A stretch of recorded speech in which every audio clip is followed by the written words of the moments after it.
Hey everyone, and welcome to Nat Chat. I'm Nat Eliason, and as you probably know, we're currently exploring what to do as a student or recent graduate trying to succeed outside of the traditional, sometimes dissatisfying and broken college system. In this episode, I'm joined by Bill Deresiewicz. I reached out to Bill because I loved his book, Excellent Sheep, and thought it provided a fantastic heuristic for college students to evaluate whether or not they're thinking for themselves. It's especially relevant now, since the concept of not thinking for oneself and just following the flock has spilled over into a lot of the social justice warrior and bigoteering behavior where students lambast and assault people for their beliefs without even taking the time to understand them. We dived into how students can get better at thinking for themselves, why this movement against free speech on campuses is so problematic, how liberal arts studies can help you become a better thinker, and a lot more. Also, if you haven't listened to the episode preceding this on his book, Excellent Sheep, I would definitely check that out as well. And be sure to check out the book as well as some of his relevant articles after the episode. And with that, let's welcome Bill to the show. Bill, welcome to the show. I'm really excited to have you on today. I'm excited to be here. Thanks for having me on. Yeah, and like I said when I reached out to you, Excellent Sheep, I absolutely loved the book. I've recommended it to people via my site and friends in person a lot before, and we're going to dive into a lot of the ideas pretty quick there. But what we were talking about right before we got started with you kind of being an outsider to academia now since leaving Yale in '08, what do you think about a lot of the stuff going on at Berkeley and Middlebury with this protesting of certain visiting speakers, and how have you seen that develop, and where do you think that's starting to come from now? Yeah, I actually recently wrote a piece about this on political correctness. It's actually called On Political Correctness, where I talk about some of this, and I think it's related to a lot of the themes in Excellent Sheep. I just want to say for the record that my understanding is that Berkeley is a somewhat separate issue. There's basically a running battle between anarchists and fascists, to put it bluntly, in the city of Berkeley that has spilled over onto the campus. But that's the exception. And you don't need to have that to have violence, at least some degree of violence, as we saw in Middlebury, where, there was a mob, they were pounding on a car, a professor got a concussion. I'm very, very, very much against these kinds of manifestations of political correctness, anything that involves shutting down other people's speech, including the disinvitation of campus speakers. My feeling is that if a group on campus, for whatever motives, and they're often not very savory motives, has invited a speaker, they have a right to hear that speaker, and the speaker has a right to speak, and no one has the right to stop that speech from happening. You can protest it, you can hate it, you can do whatever you want except prevent it from happening. And the fact is that at public universities, speech is governed by the First Amendment because they're public universities. There have been court cases about this. And I don't see any reason why the same standard can't be applied, although legally it doesn't have to be applied, at private colleges and universities. And I think that the fact that it's not, and the fact that we see all this attempt to suppress other people's speech, has to do with a kind of almost religious certainty that the left in general, and especially the left on campus, has developed about their own beliefs, where they're not willing to listen to anyone else and they feel that they don't need to. And I actually think, I have a lot to say about this. We could probably talk about just this for an hour, and I suspect you want to talk about other things. It's a fascinating topic.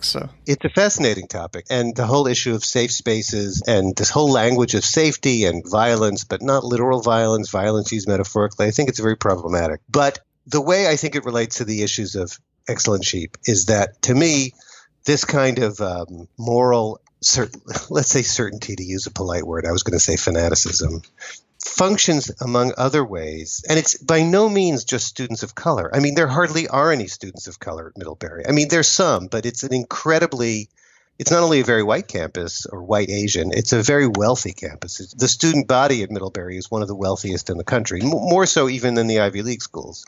And this is true at a lot of schools that have had some of the most extreme manifestations, like Oberlin and, a lot of these places. This is a way, I think, of diverting attention from the real moral situation of students at the school. And I mean diverting attention for themselves. In other words, they're not fooling other people so much as they're fooling themselves into concealing their real position in society. Political correctness, the discourse tends to get organized around various identity categories: race, class, gender, sexuality. I'm sorry, I misspoke. Race, gender, sexuality. The one that's never talked about is class. Because if you talked about class, you'd actually have to acknowledge that most of these students are in an extremely privileged class position. And then they would have to see themselves as being part of the problem and not part of the solution. So there they are on their elite college campuses, pursuing their individual projects of advancement, of careerism, of getting ahead, of making sure that they grow up to be as wealthy as they grew up in their parents' house, although they don't put it to themselves that way. And in kind of their sort of public-facing life and their, let's say, self-facing persona, they are these social justice warriors who are, fighting entrenched power, fighting hierarchies of privilege, blah, blah, blah. They are entrenched power. They are at the top of hierarchies of privilege, even if they're female, probably if they're Asian, sometimes even if they're students of color, less often. I think there are different issues for Black and Latino students. But to me, there's ultimately a connection between these two things, the political correctness piece and the excellent sheep piece. Well, do you think that it's a manifestation of that kind of lack of meaning that you talk about, where students want to latch on to these ideas and rally and fight for something because they're maybe not getting that from their studies and from their work? How do you think it relates? That argument has been made. That's David Brooks's argument. And I think that there's something to that. I mean, this sort of steps in as the moral content of their lives. I mean, the truth is that the ideas behind political correctness and really sort of the behaviors and attitudes have been developing for a long time. I mean, I started college in 81, and I remember hearing that term political correctness from a high school friend of mine who went to Swarthmore, liberal arts college, at the same time. It was just when that language started to circulate. And then it was ironic. It was a sort of form of self-mockery among progressive students, like, don't be too crazy with your politics. But in the decades since then, there's really been a hardening orthodoxy on the left. So I guess what I'm saying is a long way of answering your question. Yes, it's meaning, but it's kind of meaning that's handed, whether students realize this or not, I'm sure they don't, it's handed ready-made to them by their environment. So one thing I say in my piece on political correctness is these are not like the campus radicals of the 60s in a lot of ways, and I'm not idealizing the 60s, but one obvious difference is that the students in the 60s were really rejecting the morality of their parents and of their culture. That's not happening here. I mean, very likely a student at a liberal arts college who's espousing politically correct ideas grew up in a family and went to a high school where those ideas were already accepted, right? So they're not being countercultural at all. So I think another subterranean continuity between what I talk about in Excellent Sheep and the political correctness issue has to do with thinking for yourself. I don't see students at these rallies chanting these chants, recycling the same rhetoric. I don't see them thinking for themselves. And what I talk about in Excellent Sheep is that I don't see students thinking for themselves about their own career path, about their own choices in life. So they sort of jump through all the hoops to get into the fancy colleges. They're continuing to jump into hoops to get into the next fancy thing, whether that's Goldman Sachs or Harvard Medical School or Teach for America or getting a job at Google or Facebook. They're not thinking for themselves. They're not really equipped to think for themselves about whether this is really making them happy, whether this is really what they want to do, what they really value in life. And they're also not questioning the orthodoxies, the progressive orthodoxies that they grew up with and that are now coming out of their mouths at these protests on campus. Why do you think that they're not thinking for themselves? Has that always been true with students in university, or is it something more emergent recently that you've observed? Well, it's complicated, and I don't want to get into like kids these days. Things were better in the old days. I would say as a general principle, thinking for yourself is very, very hard. It takes a lot, not just of intellectual work, but a lot of moral courage. And I think also there's a very natural tendency among young people, 18-year-olds, people who set foot on a college campus. You think you know everything. You actually know very little, but you think you know everything. And you have an intense feeling of self-righteousness and moral certainty because you've never been in the world and you've not – first of all, you haven't seen that the world is a morally complicated place. Second of all, you haven't had to make morally compromised choices, which every grown-up has to make. And you tend to see the world in very black and white terms. This is standard. I was totally like this when I was in college. I don't blame anybody for being like this. Here's what I do think is different, is that in the last, 20 or 30 years, college has largely ceased to be a place where students are forced and taught to think for themselves, where they're challenged intellectually and morally. And there are a number of reasons for this. One of the big ones is what people call the customer service mentality in higher education. When you went to college back in the day, first of all, people flunked out, people were thrown out for plagiarism, but in a more fundamental way, like just looking at the catalog. The catalog wasn't full of like all kinds of marketing phrases about how all the things that the college could do for you and lots of happy faces and blah, blah, blah, and opportunities. It tended to be full of densely printed pages of course descriptions. So it was very clear on whose terms the transaction was going to be conducted. This was not what the college was going to do for you. This is what you were going to do to earn your place, to earn your continued presence at the college, and certainly to earn any kind of decent grade. Because, one of the aspects of this is this enormous grade inflation. I mean, easily an entire GPA point in the last, 30 or 40 years. So that's one piece of it. And then another part of it is that the education has become increasingly kind of technocratic in the sense that whatever you choose to study, and this can be as true whether you choose to study philosophy as, mechanical engineering, you're learning to become a specialist. You're learning a specialized body of concepts and skills. You're not being challenged with the kind of thinking that's really supposed to be at the core of a college education and usually happens through the humanities, although it doesn't have to. And that is fundamental, open-ended questioning of values, morals, ideals, philosophies, the things that have to do with you not as a specialist, but as a human being, that go to your core beliefs. And that are supposed to challenge the kinds of core beliefs that are expressed in politically correct thinking, which is, after all, what it is, right? So the PC stuff isn't being challenged in class. What is happening in class is that other side that I talked about. While students are out sort of being social justice warriors in their individual lives, they're, training to become highly paid professionals, specialists, technocrats, experts. Why do you think that shift has happened? Is it just competition between universities? Is it just the profit motive, or is it student-driven? Right. So the customer service part is definitely about competition between colleges and universities, and there are specific public policy changes that have driven that. First of all, most importantly, and I think maybe the most important fact about higher education in this country over the last 40 or 50 years, is that we used to have high-quality, very low-cost or free public universities in every state that were, they were supported by taxpayers. Like 3/4 of the budgets of state universities came from the taxpayer in the 70s.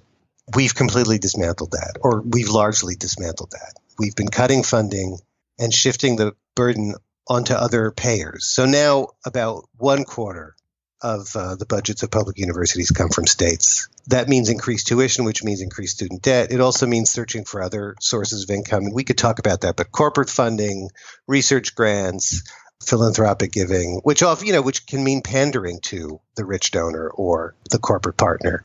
In the case of public universities, it means favoring actually out-of-state students at the expense of in-state students because, they pay more, favoring wealthy families because they pay more. And there were also regulatory changes that affected the way private universities did business. So universities, they can't set the terms of the transaction anymore. They have to compete for students. And, if you're competing for 18-year-olds, they're not necessarily going to make the choices that are in their best interest. I mean, that may sound like a paternalistic attitude, but I think that's an appropriate attitude for an educator to have. Like, yes, I do know better what you need. Right. It's your job to. Yeah. So there's that piece. And the other big piece, which is not unrelated, is over the same period for really ultimately the same underlying reasons that we started to completely cut, public support. We've cut public support of everything, not just universities, parks, transit systems, etc. Is the attitude that is broadly now called neoliberalism, which just means market fundamentalism, private is better than public. The market can answer all solutions, can provide all solutions. But also, we exist insofar as we exist in the market. Your purpose is to earn money and spend money. And everything else about being human or being a citizen falls out of sight. Now, under that kind of ideology, education is driven in the direction of what's called practicality. It often means a very narrow kind of vocationalism.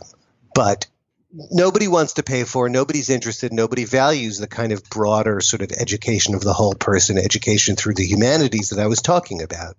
The common expectation, and this can also be true, is often true for students and families as well as for politicians and other people who support universities, is that the purpose of going to college is to prepare you to get a job. So if you're going to become an engineer, when you come out, you study engineering. And why would you study anything else? Never mind the fact that that's actually self-defeating, even in its own terms. And people are starting to figure out, even if we just want to make good engineers, we need to teach the humanities. We need to teach people to think. But all the other purposes, like being a person, being a citizen, being, a responsible human being, that's all largely disappeared. So if you're a student who's in the system then, because I think obviously there's broad scale change that we would want to happen with the universities, but if you're a student currently in the system, what do you do about that then? What the hell do you do? Right. That's a good question. How do you navigate the system? That's why in my book, I talk some about the larger systemic changes that we need to make, but mainly I answer the question you just asked because the individual student can't wait. So I think it needs to start before you get to college. You need to be mindful of what your education is, what your education is doing to you, what directions your education is pushing you. And I think that if you're a student in a high school, especially if it's a competitive high school or a student in a selective college, you know exactly what those pressures are. The pressures too, right? I don't think I need to elaborate on that. Be aware of them. Be aware that you don't have to respond to them. You don't have to let the tide push you along. You should also be aware that it's going to take some work to resist it. I think it helps if you have some like-minded people around you, and it certainly helps if your parents are on your side. Yeah, I know that's a big one for a lot of students is the parental pushback. It is, and it's hard. I would never pretend that it isn't. Once you get to college, depending on your situation, depending on just how tough your parents are, the kind of parents who say, I'm going to stop paying for college if you switch from chemical engineering to, anthropology, then you're definitely in a bind. But it's often not that dire, and it's just a matter of doing really what everybody has to do in the course of growing up. And a lot of it usually happens a little later when you're in your 20s, but it really should start in college, if not sooner, where you start to stand up to your parents and say, no, I think this is what I should be doing. This is what feels right to me. This is what I want to do. And then you need to, hopefully you've chosen a college a college where the college culture, the student culture is going to be conducive to resisting those kinds of mindless vocational pressures, the pressure towards success, defined in a very narrow way. I think that's a very important piece when you're choosing a college. What's the student culture? Is it a party school? Is it a super pre-professional place like University of Pennsylvania? It's going to make it a lot harder to negotiate that. But whatever kind of place it is, even if it is the University of Pennsylvania, there's always room.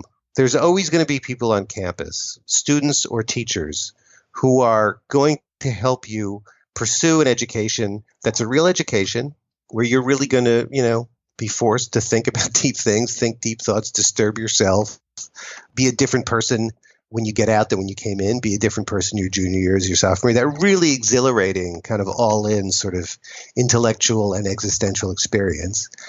And then also the vocational piece of that is what career direction am I going to go in? And, find the people who are going to help you figure that out, which can be a faculty mentor often, or mentors, and the people who are going to help support you, both of them just psychologically, but also in terms of practical help, in terms of exploring that path forward in college and then as you exit college into the world where you have to make a living. Because I think that's one of the really big fears too, is not having that clear path ahead of you. I know a lot of students get really scared by the idea of not having that plan for the next 5 years, 10 years, because it's probably the first time in your life that you're ever not going to have one, right? You had one up until that point. And I think you brought this up in the book too, that that's one of the big appeals of the big high paying, consulting and banking firms, is that they come in and they behave like colleges on high school campuses, where they have those application forms and just extremely similar style, and that draws people in. Yes, absolutely. And I would also say it's an appeal of graduate programs, including, I'm actually working on a book about the arts now and arts careers. And, that a lot of people get MFAs just because, it sort of gives them a plan for the next 2 years. It's another credential. They're not necessarily sure why they're there. I think you've put your finger on one of the most important things and most difficult things. And this played out in my own life too. It's really, really hard. It's really, really crucial to be able to deal with not having a plan. And you're absolutely right. You've always had a plan because someone's handed you a plan. And it's really hard to make that transition, but you got to do it. I mean, otherwise you're just going to be following someone else's plan, and it's going to make you miserable. It's probably already making you miserable. But also, certainly there's some, we could name some careers where it's okay never to have a plan and still be very fulfilled. If you're really committed to medicine, and you have to make relatively few choices in life, and that's fine. But most careers now, and this is clearly something that's only going to get more and more true, and it's much, much, much truer than it was when I was getting out of college. Most careers now, there are no plans, and you need to improvise, and you're going to change jobs much more often than your parents' generation did. Whole industries exist now that didn't exist 20 years ago, and undoubtedly there'll be new industries 20 years from now, if not 2 years from now. So it's not just sort of becoming a grown-up reasons. But for really good practical reasons, it's important to be able to not only survive, but thrive in an environment of no plan, it's scary, it's complicated, it's incredibly open-ended. You're operating with less than complete information. You don't know the consequences of your choices in the way that you have known up until now. And in some ways, that's a really good hedge against the future. And so is this more general intellectual education, right? Because not only are these new industries going to crop up, but a lot are going to go away. And you wouldn't want to be stuck in the situation of getting a very trade-focused degree and then having that be, completely removed from the market by AI 3 years after you graduate. Well, yeah. Look, I spend a few pages on this in the book, and I quote all kinds of authorities who are more knowledgeable about this than I am. Absolutely. I think it was Larry Summers who says that, the former president of Harvard, Secretary of the Treasury, he said anything you learn is going to be obsolete in 5 or 10 years. And you absolutely right. You absolutely have to teach yourself to think, teach yourself to acquire new bodies of information. But also, employers are increasingly recognizing the importance of quote unquote soft skills that tend to be taught by the quote unquote soft disciplines, like communications and lateral problem solving and all that kind of stuff. There are lots of kind of dead end job tracks that don't require that, but those are the people who are really vulnerable. But if you want a chance at any kind of realistic advancement, those soft skills actually become more and more valuable the farther you go along. The wage gap between liberal arts majors and technical majors, which is considerable at graduation. The engineers make a lot more. But that wage gap largely disappears within 10 years for exactly that reason. It's only after a few years in an industry, in a business, that you start to, those soft skills, you're really in a position to put them into play because you're managing other people, or you're managing a project, or developing a project, or formulating a business plan. All that stuff that you don't even get to do when you first get out. Maybe you're a liberal arts major and you're like making coffee for people. But that becomes increasingly important. Those things become increasingly important. And you could also end up in a situation where by being overly technical, you end up limiting yourself to just those entry-level jobs that you shoot for, right? You're not thinking beyond it. Well, right. And that's, this is an example that may be less, I don't know who's going to listen to this, who is listening to us, but this is a very particular field. And this was actually an article by a Wharton professor, best business school in the country, or one of them, whatever. And he talked about how, I don't remember exactly when this was, but there was a big oil boom. I don't remember, at some point in the last 20 years. big spike in the price of oil. And all of a sudden, people were looking for petroleum engineers. And you could graduate with a really terrific salary as a petroleum engineer. And a lot of people went into the pipeline to become petroleum engineers. And a few years later, the price collapsed and the job market collapsed. And nobody was hiring petroleum engineers. And probably in 20 years, if not sooner, really nobody's going to be hiring petroleum engineers.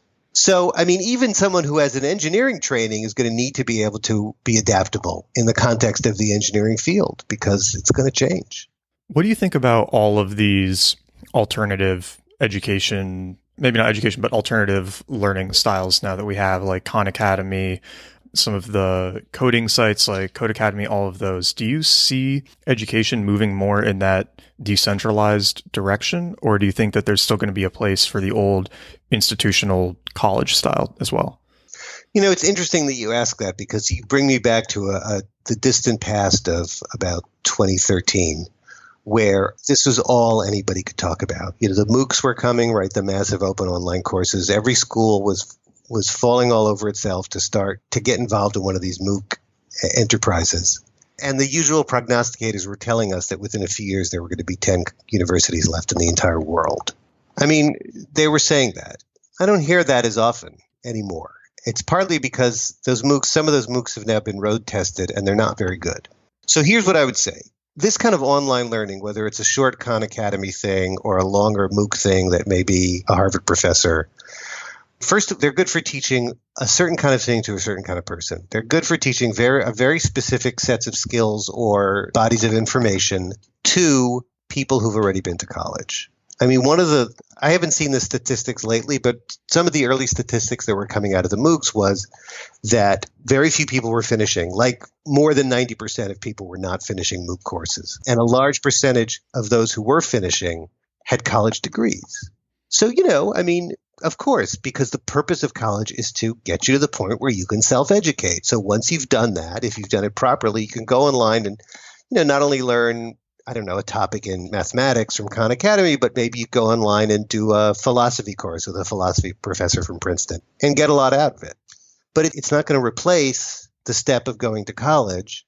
And I also think they'll never be as good at teaching kind of liberal arts subjects, where it's not a specific body of information so much as a kind of delving deeply in unpredictable ways into a topic that's only really possible in dialogue with other people. That small seminar-style learning with peers who are interested and someone at the front of the classroom who can guide and inform the discussion. That's really, I think, the only way it can. I mean, yes, there are exceptions, exceptional autodidacts who teach themselves everything just by reading. Okay, but that's not the typical person. I don't think that would have been me, And you mentioned in there that part of the goal with colleges is helping you learn to self-educate. Yeah. I mean, it really feels like that doesn't happen for the most part anymore with a lot of the majors. I mean, at least for me with university and seeing the classes there, it was very much the sort of absorption of information and regurgitating it onto tests. So if students are kind of stuck in a class environment like that for the most part, are there good ways to learn to self-educate like outside of the classroom? Was this true for you even in non-technical subjects?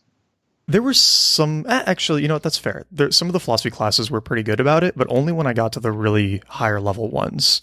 Even a lot of the 200 level, it was very just kind of like go read this paper and then write about it, but you didn't end up doing as much of the actual discussion or learning how to learn about it, if that makes sense. Where was this? This was at Carnegie Mellon, so not really a liberal arts college. Well, still, I mean, I'm not sure how much better it would be at a lot of other places. I mean, one thing that we haven't talked about, it's probably not worth getting into in great detail, but the whole incentive structure for professors is to not teach, right?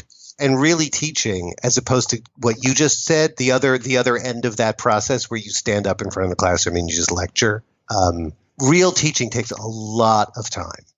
And it's also not scalable. Right. So you can do it for 20 people at a time. You can't do it for 200 people at a time, or even really 40 people at a time. So, I mean, my best advice is to avoid situations like that, which, I know that that's not always possible. to be honest, I've never thought about this because no one's ever asked me this question, and I'm not sure I would have good answers. That's fine. But, this may sound far-fetched, especially given what student life is like these days. But if you find yourself, say, in a philosophy lecture where you're just expected to regurgitate, or any kind of other class like that, I suppose one thing you could do is to try to find 2 or 3 other people in that class who seem, maybe you know them already, maybe they're friends of yours, who seem like they're not satisfied with this level either. And you have your own discussion. You have your own book club. Now, I know that may sound unrealistic given the time constraints and given that it just might sound tremendously dorky and like not the kind of thing that a college student would do. But I can see that happening. And listen, this is what adult self-educators often do, right? They belong to not the kind of book group where you sit around drinking wine and gossiping mainly, but like real study groups, real serious, like they read difficult works, they really hash them out together. So, yeah. If someone's not looking for the kind of really engaging learning that we've been talking about, do you think if they're actually just trying to go the trade route, maybe they need a bit more income security right away, do you think it's even worth going to college, or should there be something else? Let me say a couple of things. I don't think these two things are mutually exclusive, and I think people make a huge mistake in thinking that they are. In fact, the whole way we've structured college in America with majors, nobody else does that. Usually you don't have a major because that's the only thing you study, in other countries. Like you don't call it a major because that's just the only thing you're studying. There's no distribution. There's no liberal arts breadth. And the whole reason we do it this way is so that people do study lots of different things and get exposure and learn different ways to think. And so that there's room in, say, a 36 course college career to devote 10 or 12 courses to humanities subjects. So it does not have to be either or, although it's certainly often presented that way. I would also say, well, yes, financial constraints are legitimate, are real, and that may – I would also say, like, don't let people sell you short. I've certainly spoken with people from very modest backgrounds who insisted on majoring in something that they really cared about and are really thriving, even, professionally as a result. So don't assume that you have to go and, but if you do, the truth is that going to college is probably equally important. I was going to say more important. Here's the situation we've got ourselves into, and it's really kind of a bind, especially when you talk about student debt. College has really become necessary for just about any kind of economic advancement, with the exception. The exceptions I'm thinking of are like trade schools, become an electrician or a plumber, and it's sort of an apprenticeship system or a trade school system, and that's fine, and you don't need to go to college. But increasingly, fairly or unfairly, college is an expected credential for a lot of jobs. So really, there's depending on how much debt you have to take on or how much money your family has to put out, not going to college is usually not a good economic move at all. Yeah, that makes sense. I feel like you only hear about it working out really well in the really exceptional cases of people, being amazing with technology or something and going straight to Silicon Valley. It's aside from that. Yeah, that's complete bullshit. It's bullshit it's bullshit not in the sense that those aren't true. Although, first of all, Zuckerberg, Gates, Steve Jobs, none of them graduated from college. All of them started college. But this Peter Thiel thing, we're going to pay for 20 geniuses not to go to college, despise the man. And I think that his real purpose is to destroy public higher education. But there's a movie called Ivory Tower about higher ed in America. And he's on tape and he's interviewed and he talks about this. And then they say to him, well, what about everybody else? And he says, I don't have an answer for that. He says that. Those are his exact words. So the fact that, some prodigy can skip college and go to Silicon Valley, fine. That's not the route for most people. It's not even going to be the route for most people who end up making a fortune in Silicon Valley. So let's not pretend that it is. What do you take issue with Thiel's scholarship for people to drop out of college and go work on their ideas? I don't take issue with that. I take issue with the way that it's used to say, and this is completely his intention, to say college is obsolete. That's what I don't like about it. Oh, I see. It's those are very exceptional cases. They don't apply to the problem at large, essentially. As he himself admitted. Right. I mean, it's 20 people out of, about 3 million people graduate from high school every year. It always seems odd to me, too, that, he is very well educated. Yes, he is. And he studied philosophy at Stanford as an undergraduate. What made you decide not to stay in academia? Did you feel you could do more from the outside? Oh, no. This is, I was not able to stay in. I don't know how widely interesting this is going to be, but I did not leave voluntarily. This was not some kind of principled refusal. And I mean, I'm not against academia. I think there are lots of colleges that do good things. And I also think that you can do good things at almost any college. And I love to teach. But this actually goes to some other changes in academia that we haven't talked about. Jobs are drying up. I mean, there's been one of the things that's happened in higher ed over the last same period, 40 years, partly because of budgetary constraints, is that more and more of the teaching has been shifted from regular professors, people who are actual professors, to adjuncts, postdocs, graduate students, full-time, non-professorial track instructors. Those groups together make up like 3/4 of the people who teach in academia. And now, say in English Lit, my field, there may be, it's typical that 300 people will apply for every job opening. I mean, some of them are cross-applying, but generally there are many, many, many more jobs than there are people seeking jobs. So I also did lots of things that you weren't supposed to do as an untenured professor, like spend time teaching, spend time on public writing, writing for a general audience rather than specialized academic writing. So when it came time for me to get my next job, because generally speaking, if you teach at an Ivy League school, you don't get tenure at the same place. You go to another school. I applied for lots of jobs, and each of those jobs had hundreds of people applying for them. So I never got any. Do you think that whole tenure structure is damaging to the education quality? Or would you change anything about how that whole system works? Because that comes up a lot in particular as maybe being an issue with, and for the reasons you just outlined, that, like you said, an untenured professor is not really incentivized to do good teaching. Right. So I would say, no, I'm not against the tenure system, and here's why. First of all, the real problem is not tenure. The real problem is what I just said, is that most people aren't even on a tenure track. So they're adjuncts teaching for, like $4,000 or $5,000 a course. With never mind job security, they don't even have jobs. They're hired one course at a time, often one semester at a time, or at best 1 year at a time. It's a miserable, precarious existence. And it's not conducive to, they're often committed teachers, but they're just so harried, they're so overworked that it's hard for them to teach properly either. And also, if you're an adjunct, if you're wherever you are in the system, you're hoping to get that job, or you're hoping to get tenure if you're a junior professor on a tenure track. So everyone is incentivized to do research. No one's going to be rewarded for teaching. So that's an issue. That's a separate issue. That's an issue of the balance of incentives between research and teaching. And I think this is a story that's at least 100 years old. I think people have been talking about how it needs to be changed forever, and I think it needs to be changed. We need to give more rewards for teaching and less for, quite frankly, most of the research that's done by most people might as well not be done. The real high-end Nobel Prize winning type, that's a tiny percentage of people.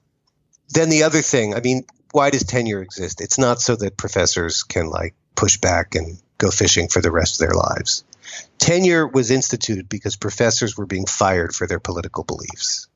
And there's no doubt in my mind that if we got rid of it, they would start being fired again, especially from public universities, which is 2/3 or 3/4 of the whole system. And there's no question that Scott Walker in Wisconsin would start firing professors tomorrow if he could.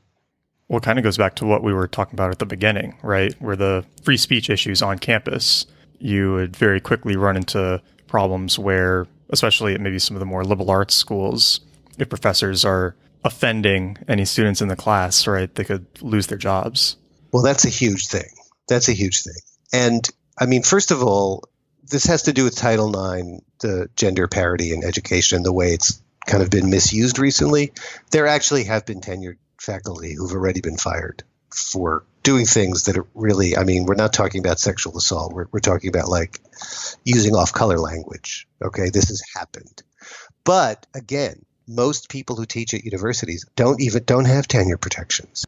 So they are being fired, or they're just keeping their mouths shut. That's what most of them are doing. Most of them are now just avoiding, and I mean, listen, most professors, most people who teach at universities, they're as liberal, as progressive as anybody could want. But you never know when you're going to say something that someone's going to have a problem with, where you're going to teach something that someone's going to have a problem with, where you're going to push too hard on an opinion, on a student's idea in class.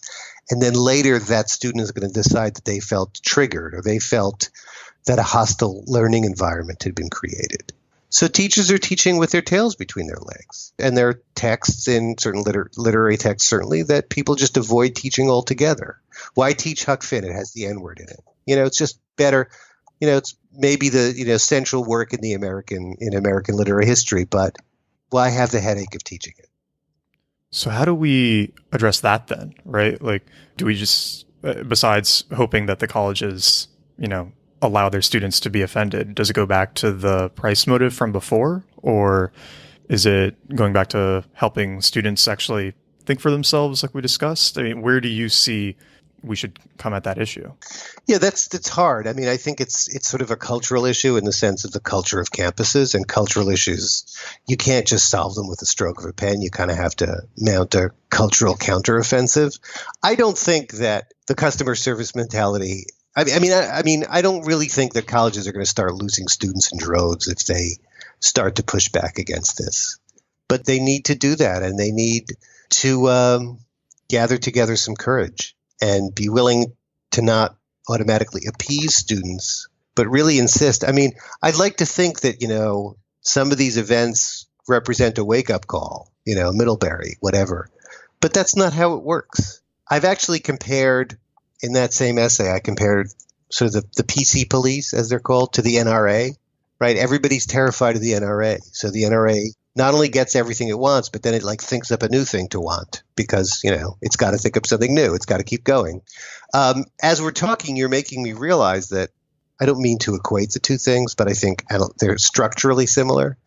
Every time there's a mass shooting in this country, especially the really bad ones, Sandy Hook, Orlando, we say, now surely there's going to be a change. Surely we've gotten to the point where people are going to start pushing back.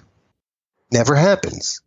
So Berkeley, Middlebury, all the other episodes we can mention, surely at some point. I mean, how is it that, as far as I know, nobody was expelled from Middlebury? I don't think anyone. Wow, that's so ridiculous. Yeah, they're not even releasing how they disciplined the students. Is that true?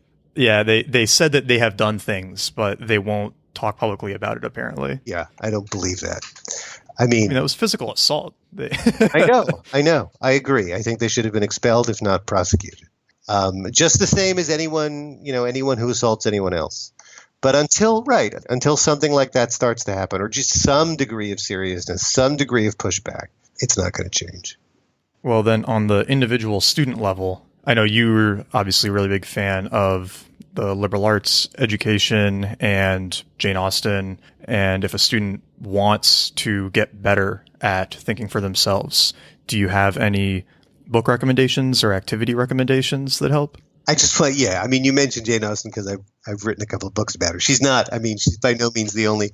I tend to avoid specific book recommendations because I think, just like with me and Jane Austen, everyone's sort of reading syllabus is going to be different, is going to be idiosyncratic for them. And there are a million great books out there, and you kind of just have to dive in and let one lead you to another.